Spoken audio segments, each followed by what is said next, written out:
देखिए हमारे ही भीतर वो चीज लगा हुआ है। और जिस मेडिटेशन की चर्चा की जा रही थी, बिल्कुल सही बात है। ध्यान का मतलब समझ लीजिए, मैं तो ये कहता हूं, मैं करता हूं इसलिए आपको कह रहा हूं, मैं ध्यान करता हूं और पूरे मन से करता हूं, मजा लेके करता हूं और खूब आनंद में। लोग कहते हैं टिकता नहीं, इसलिए नहीं टिकता है ना, जहां मजा नहीं है वहां सही में नहीं टिकेगा। अच्छा, कोई ऐसे जगह पर मैं आपको ले जाऊं जहां मजा नहीं मिलेगा, तो आप वहां टिकोगे? अरे यार कहां लेके चला आया, तू तो कहा था बड़ा मजा मिलता है, मनीष बड़ा हंसाता है रे, आज तो रुला रहा था। नहीं, तो जहां मजा नहीं मिलेगा वहां आप नहीं जाओगे। तो ध्यान इसलिए आपको नहीं, आपको मजा लेना आता नहीं, तो मजा कैसे ले?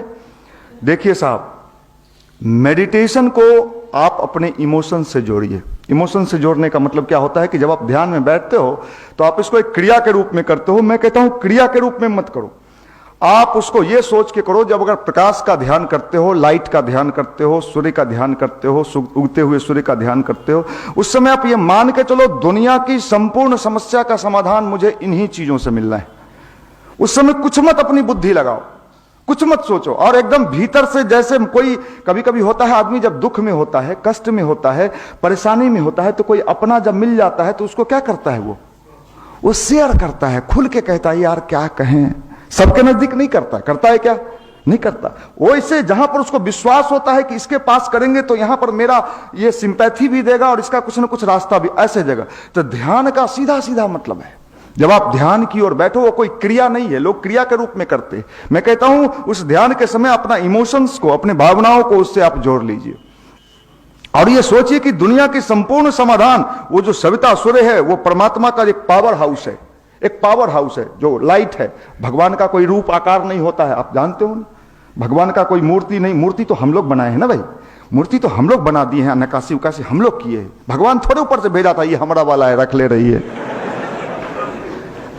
वो हम लोग बनाए हैं। तो क्यों बनाए? अच्छा क्यों बनाए? मूर्ति भगवान बना के थोड़े भेजा है कि हनुमान जी अपना मूर्ति फोटो खिंचवा के कहीं रखे हैं। अगर रखते तो एक ही तरह का फोटो होता। हम तो जहां जाते हैं अलग अलग टाइप के हनुमान जी दिखते हैं, हर मंदिर में अलग। इसका मतलब है कि हमने बनाया है, हमने बनाया है। ठीक है, बनाया है, अच्छी बात है, लेकिन क्यों बनाया? इसलिए बनाया कि साहब क्या है कि जब बचपन में बच्चे पढ़ते हैं, आपको ये बातें मैं आपको इसलिए शेयर कर रहा हूं कि भारत के युवा को हर ढंग से साइंटिफिक भी होना चाहिए और इमोशनल भी होना चाहिए, भावनाशील भी होना चाहिए और समझदार भी होना चाहिए। अगर वो समझदार नहीं होगा तो फिर फंस जाएगा, फिर उसका जीवन संकट में उलझ जाएगा, डीएम बन के ट्रैक पर सुध रहेगा। इसलिए मैं कह रहा हूं मूर्ति हमने क्यों बनाई, भगवान की मूर्ति का आविष्कार क्यों किया ऋषियों ने? मूर्ति में ही भगवान है, ऐसा क्यों?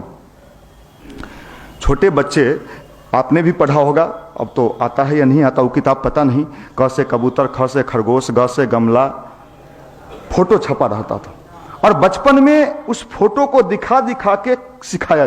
क से कबूतर, कबूतर का फोटो दिखा, बच्चा जल्दी सीख गया, जल्दी गेन किया। तो ये मूर्तियों का विकास इसलिए किया हमारे ऋषियों ने कि जो शुरू में इस विज्ञान की ओर आगे बढ़ेगा वो मूर्ति के माध्यम से अपने भीतर के इमोशंस को जगाएगा। ऐसा तो नहीं कहीं लिखा कि जीवन भर तुम उसी मूर्ति में लगे रहना। अब क से खाली कबूतरे तो नहीं होता है भाई, ना हमको कबूतर दिखाइएगा तभी क मानेंगे, बात करते। क से बहुत कुछ होता है। तो भगवान एक पावर है, एक ऊर्जा है, एक एनर्जी है और वो आप भी उसके एक पार्ट हो, ये भी समझ लो। भगवान ने अपने सारे चीज हमको दे के भेजा है, आपको दे के भेजा है। आप इस विज्ञान को जितना जल्दी समझ लोगे आप जीवन में उतना ही आगे बढ़ते चले जाओगे। और जीवन में कितना भी गंभीर से गंभीर स्थिति अगर आपके लाइफ में आएगा, आप दुनिया के किसी मंदिर में नहीं जाके अपने जीवन के समस्त समस्या का समाधान आप स्वयं निकाल लोगे और आप आगे बढ़ते चले जाओगे। ये अध्यात्म, ये अध्यात्म।